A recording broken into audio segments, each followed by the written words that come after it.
The product is the same, or the only differentiator then will be the brand value.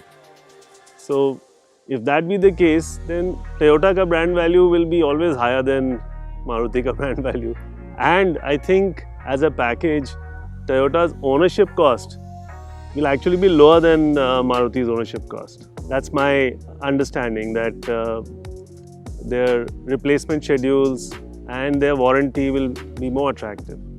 So I will, if the same product is available with these two brands, I'll go with Toyota. देखिए urban cruiser is almost 100% Brezza, सिर्फ इसमें badging में फ़र्क है और कुछ Chrome के जो एक्सेंट्स हैं उनमें एडिशन है. So it's looks a little more smarter and at first sight one can not से कि ये ब्रेज़ा ही है.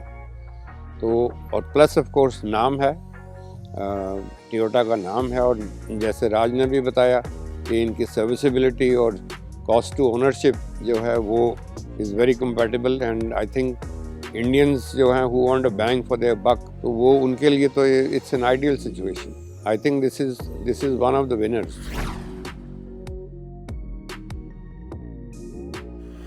सब कॉम्पैक्ट के अंदर तो मेरा तो अभी भी थोड़ी इंक्लिनेशन hyundai की तरफ होगी. Primarily not because the product it exclusive, हालांकि किया एंड Hyundai दोनों एक ही ओनर्स की गाड़ियाँ हैं. Technology wise also they are almost 100% same. Platforms में भी slightly different, marketing is different.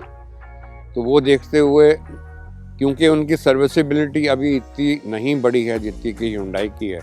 Hyundai आपको पता ही है 25 साल से हिंदुस्तान के अंदर है और उसकी नेटवर्क बहुत बढ़िया है and is very very strong.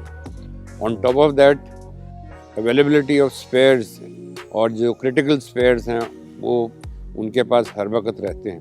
तो आजकल तो यही इस वक्त सबसे पहले चीज़ देखी जाती है, एक तो कंफर्ट हो, सेफ्टी हो और साथ में सर्विसेबिलिटी. तो वो देखते हुए तो मैं तो वेन्यू की तरफ ही ज़्यादा तवज्जो दूंगा. Hyundai है वो अच्छी चीज़ है. It will again keep working.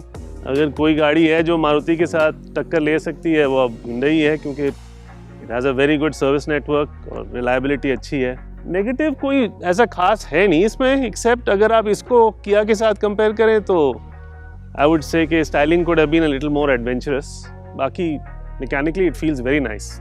Kia Sonet, I don't have too many negative things at all. The only negative thing is, I mean, we don't have as much service network as yet. And secondly, it is a new product, and yet negatives have to, feedback has to come back from consumers in terms of serviceability and cost to ownership.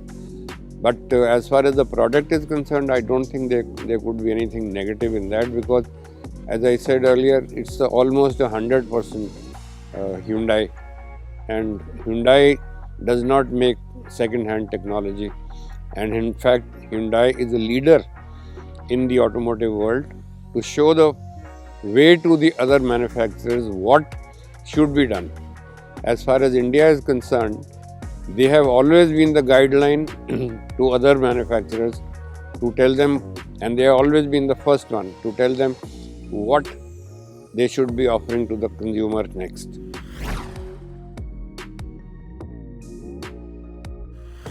Difficult question, but जैसे मैंने कहा कि Magnite as a package in its base version very attractive. मतलब आप उसको उस price को beat करना मुश्किल होगा. उस प्राइस पे ये product is very attractive. Nissan Magnite का as a car, I would not be able to say too much negative things. Besides के एक तो space थोड़ी सी tight है in comparison, plus a little bit of road holding and stability. I would not say question mark, but when you compare with the others, it doesn't match with all. And the biggest negative in this is the after-sale service network, which is very, very less in comparison to the others.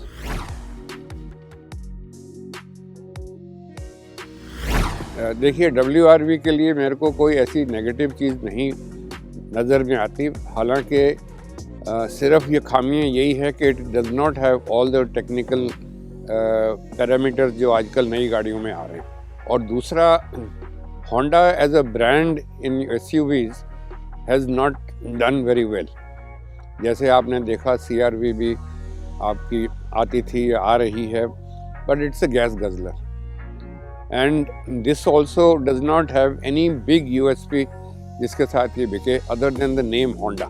So Honda has been a very good name, house name in almost all products, including some electronics and gardenware and other stuff that has been available besides the cars. तो उस करके गाड़ी के अंदर जहाँ पर कोई Honda का नाम आता है तो जो लोग नहीं लिखा पढ़ते, जाके अखबारों में या किसी से कोई हेल्प नहीं लेते, तो when they have to do their own decision, they go by the best, कि जो बेस्ट इज़ होंडा, तो वो ले लेते हैं। तो मेरा तो वही है इसका इम्प्रेशन कि anybody who buys a WRV is only going for the name and not for the technology or the comfort.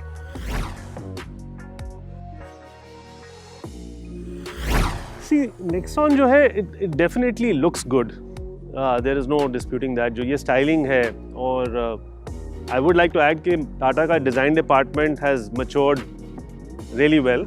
अच्छा काम कर रहे हैं और गाड़ियाँ अच्छी बना रहे हैं, लेकिन as a car अगर आप इसको XUV 300 के साथ करें कंपेयर, ये गाड़ी शायद उतनी अच्छी लगती नहीं है, पर गाड़ी अच्छी है, गाड़ी चलती बहुत अच्छी है। The shell is really strong. तो तब जब आप when you drive this car on the twisty mountain roads, तो आपको पता चलता है कि गाड़ी एकदम जम के चल रही है, जो कि शायद Nexon में इतना अच्छा नहीं, the driving dynamics are not that good.